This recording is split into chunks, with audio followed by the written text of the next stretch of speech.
Narsipatnam medical కాలేజీపై కూటమి నేతలు చేస్తున్న విమర్శలు, వాళ్ళు ఇస్తున్న ఛాలెంజ్కు ప్రతి ఛాలెంజ్ విసురుతున్నారు మాజీ ఆరోగ్య శాఖ మంత్రి విడదల రజని. ప్రస్తుతం మన దగ్గర విడదల రజని ఉన్నారు. మేడం, జీవో లేదు, పర్మిషన్ లేవు, అసలు భవనాలు లేవు, ఏమీ లేవు. నర్సీపట్నం మెడికల్ కాలేజ్ అనేది కేవలం వైఎస్ జగన్మోహన్ రెడ్డి గారు మీ పార్టీ చేస్తున్న ఒక ప్రచారం మాత్రమే అని కూటమి నేతలు అంటున్నారు. ఎట్లా చూడాలి?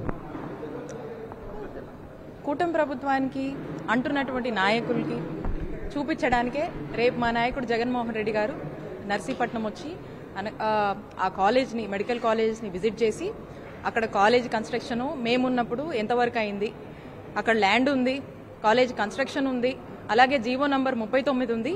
ఇది 7 మార్చ్ 2023లో ఈ జీవో అనేది ఇవ్వడం జరిగింది. 7th March 2023 GO number 39. దీన్ని చూసుకొని ఒకసారి మాట్లాడితే బాగుంటుంది. అంటే అంత పదవుల్లో ఉన్నారు, మినిమం బేసిక్ నాలెడ్జ్ కూడా లేకుండా వచ్చి అక్కడ కాలేజ్ లేదంటే వాళ్ళకు కనపడటం లేదని అర్థమవుతోందండి. ఇది కాలేజు అది కనపడటం లేదంటే ప్రజల ఆరోగ్యం కూడా కనపడట్లేదు. వాళ్ళ ప్రజల ఆరోగ్యానికి తీసుకోవాల్సినటువంటి మెజర్స్ కానీ, ప్రజల ఆరోగ్యం పట్ల బాధ్యత కానీ ఏది కూడా వాళ్ళకి కనపడతలేదు. కాబట్టి ప్రజా ఆరోగ్యాన్ని కూటమి ప్రభుత్వం కానీ, చంద్రబాబు నాయుడు గారు కానీ గాలికి వదిలేసినటువంటి విషయం ప్రజలు చూస్తున్నారు.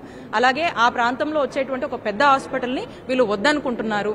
దీన్ని ప్రైవేటైజేషన్ చేసి ఎవరో ప్రైవేట్ వాళ్ళ చేతిలో అప్పగిచ్చి అవన్నీ కూడా ఏదో ఇంకొక ఇంటెంట్తో వాళ్ళు చేస్తున్నట్టు స్పష్టం అవుతా ఉంది. కాబట్టి ఓవరాల్గా ఈ గవర్నమెంట్ మెడికల్ కాలేజ్ ప్రైవేటైజేషన్ ని మనం వ్యతిరేకిస్తూ వైఎస్ఆర్ కాంగ్రెస్ పార్టీ పెద్ద ఎత్తున కూడా ప్రజా ఉద్యమం చేపట్టింది. దాంట్లో భాగంగా వచ్చి ఈ అన్ని విషయాలు కూడా జగన్మోహన్ రెడ్డి గారు రేపు వెల్లడించబోతున్నారు. మీరు బోల్డ్ గా వాళ్ళని కూడా రమ్మని ఆహ్వానిస్తున్నారు.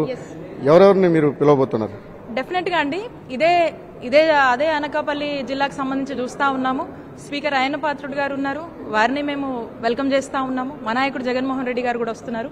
మీరు కూడా వస్తే అందరం కలిసి టూర్ చేద్దాము, వాస్తవాల్ని మీకు ఎక్స్ప్లెయిన్ చేస్తాము. And at the same time home minister Anitha garu కూడా ఏదో కొన్ని గ్రాఫిక్స్ చూపించి మాట్లాడారు. ఇందాక గతంలో కూడా చెప్పున్నాను. ఆ గ్రాఫిక్స్ ఎలా ఉన్నాయంటే మామూలుగా అయితే లేని గ్రాఫిక్స్ ని ఉన్నట్టుగా చూపించడం, గ్రాఫిక్స్ లేని దాన్ని ఉన్నట్టుగా చూపించడం, ఉన్న వాటిని లేనట్టుగా అలాంటి గ్రాఫిక్స్ పోర్ట్రే చేస్తూ ప్రజల్లోకి ఒక డిఫరెంట్ ఇన్ఫర్మేషన్ ని, ఒక డిఫరెంట్ నెరేటివ్ ని ఇవ్వాలనేటువంటి ఒక తపన కూటమి ప్రభుత్వం కనబడుతుంది. కాబట్టి నేను హోమ్ మినిస్టర్ గారిని కూడా వెల్కమ్ చేస్తా ఉన్నాను. ఈ ప్రాంతంలో ఈ మెడికల్ కాలేజ్ రావడం వల్ల అక్కడ ఆ ప్రాంత ప్రజలకు నాణ్యమైన వైద్య సేవలు అందుతాయి.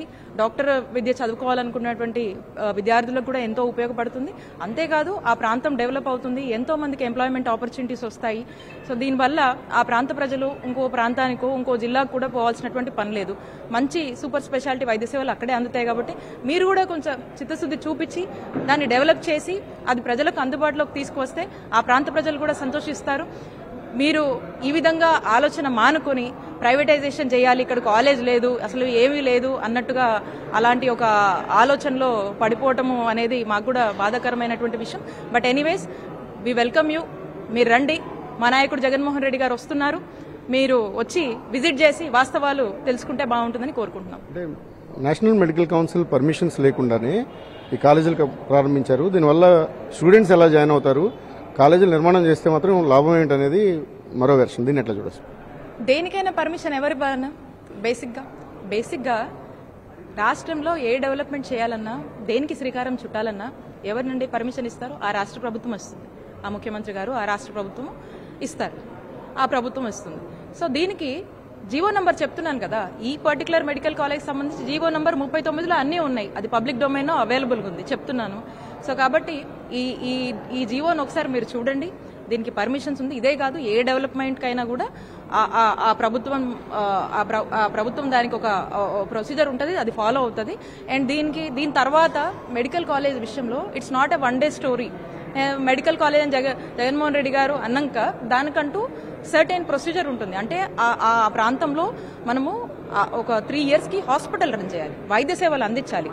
ఆ తర్వాత ఆ క్రైటీరియా అంతా కూడా మీట్ అయిన తర్వాతే అక్కడ మనకు మెడికల్ కాలేజ్ ఎన్ఎంసీ నుంచి మనకు పర్మిషన్స్ వస్తాయి. సో ఆ క్రైటీరియా బిల్డ్ చేసుకునే ప్రాసెస్లో ఉన్నాం. ఆ ఎన్ఎంసీకి కావాల్సినటువంటి క్రైటీరియా ఫుల్ఫిల్ చేసి ఆ నార్మ్స్ అన్ని మనం ఫుల్ఫిల్ చేసిన తర్వాత అక్కడ మనం మెడికల్ కాలేజ్ ఫుల్ ఫ్లెజ్డ్గా మనకు 150 ఎంబీబీఎస్ సీట్లు అందుబాటులోకి వస్తాయి. అప్పుడు మనము ఇది చేసుకుంటాం.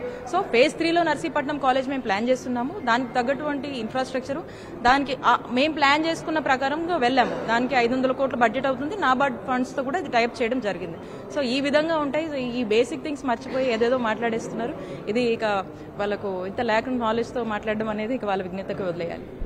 రేపు జగన్మోహన్ రెడ్డి పర్యటనకు సంబంధించి ఆంక్షలు విధించడం కానీ లేకపోతే కూటమి నాయకులు ఆ పార్టీ రాష్ట్ర అధ్యక్షుడు చేస్తున్న ప్రకటనలు కావచ్చు, ఇలాంటివి ఎలా చూడొచ్చు? మాస్ గ్యాదరింగ్ చేస్తే సమస్యలు వస్తాయనే అభ్యంతరాలను మీరు ఎలా చూస్తారు?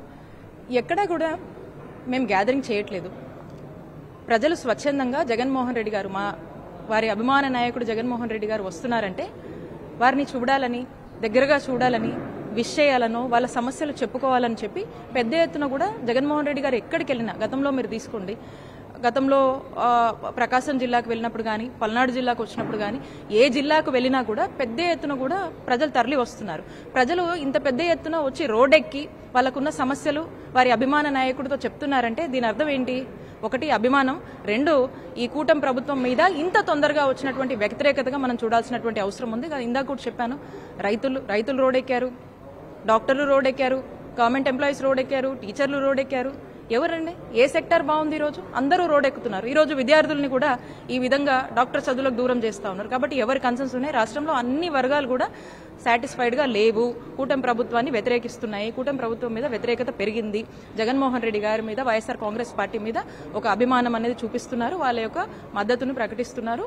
వాళ్ళే స్వచ్ఛందంగా వస్తున్నారు, ఎక్కడ తోలట్లేదు. పోలీసులు ఎన్ని ఆంక్షలు క్రియేట్ చేసినా, గతంలో చూసాము పల్నాడు జిల్లాకు వచ్చినప్పుడు పోలీసులు ఒక ఎమర్జెన్సీ వస్తే ఎలాంటి పరిస్థితులు ఉన్నాయో అలాంటి ఆంక్షలు, అలాంటి అట్మాస్ఫియర్ని క్రియేట్ చేశారు. బట్ అయినప్పటికీ కూడా జగన్మోహన్ రెడ్డి గారు వచ్చారు, ఆ కార్యక్రమం జరిగింది, ప్రజలు స్వచ్ఛందంగా వచ్చారు. ఎంత ఆపాలని చూసినా, ఎన్ని బారికేడ్లు పెట్టి ఏ ఊరు నుంచి ఎక్కడ మీరు రూట్ డైవర్షన్స్ ఇచ్చినా కూడా కాలినడకనైనా వచ్చారు. కాబట్టి జగన్మోహన్ రెడ్డి గారి మీద ఉన్నటువంటి అభిమానం అది. వాస్తవాల్ని చెప్పడానికే జగన్మోహన్ రెడ్డి గారు వస్తున్నారు. ఇక్కడే మీరే కదా, ఈ జిల్లాలో ఉన్నటువంటి నాయకులే కదా, ఇక్కడేం లేదు ఎక్కడేం లేదంటే అవును నేను వచ్చి చెప్తా అని చెప్పి జగన్మోహన్ రెడ్డి గారు వస్తున్నారు. మరి చూపిస్తుంటే మీకు ఎందుకంత భయము? పోలీసులు ఎందుకంత హడావిడి చేస్తున్నారో అర్థం కావట్లేదు. వాస్తవాలు తెలిస్తే ప్రజల్లో చర్చ జరుగుతుంది. కూటమి ప్రభుత్వం ఈ రాజకీయ నాయకులు చెప్తుంది తప్పని చెప్పి జగన్మోహన్ రెడ్డి గారు ఏం చేశారనేది వాస్తవాలు చూపించడానికి వస్తున్నారు. కాబట్టి ఈ చర్చ వల్ల కూటమి ప్రభుత్వం డిఫెన్స్ లో పడుతుంది. దానివల్ల వీళ్ళుగా అన్ని విధాలుగా ప్రయత్నాలు చేస్తున్నారు. బట్ జగన్మోహన్ రెడ్డి గారిని ఎట్లయినా రేపు జగన్మోహన్ రెడ్డి గారు వస్తున్నారు, వారి రాక ఖాయం. ఆ కాలేజీని సందర్శించి వాస్తవాలను ప్రజలకు తెలియజేయడం కూడా ఖాయం. అంటే మాజీ వైద్య శాఖ మంత్రిగా మీరు ఏదైతే ఇప్పుడు కూటమి నేతలను పిలుస్తున్నారో దీన్ని వాళ్ళు ఛాలెంజ్గా స్వీకరించవచ్చా? ఎస్, డెఫినెట్గా రండి, వాస్తవాలు చెప్తాం, ప్రజలు చెప్తారు. ఆ ప్రాంతానికి వస్తే ఆ కాలేజీలు కనపడతాయి, ఆ జీవో ఇస్తాం, మీకు జీవో కాపీ మీకు అందజేస్తాము, అక్కడ ఆ ఏరియా చూస్తారు, మేము ఉన్నప్పుడు ఎంతవరకు కన్స్ట్రక్షన్ అయిందో కనపడుతుంది. డెఫినెట్గా we stand firm on whatever we say.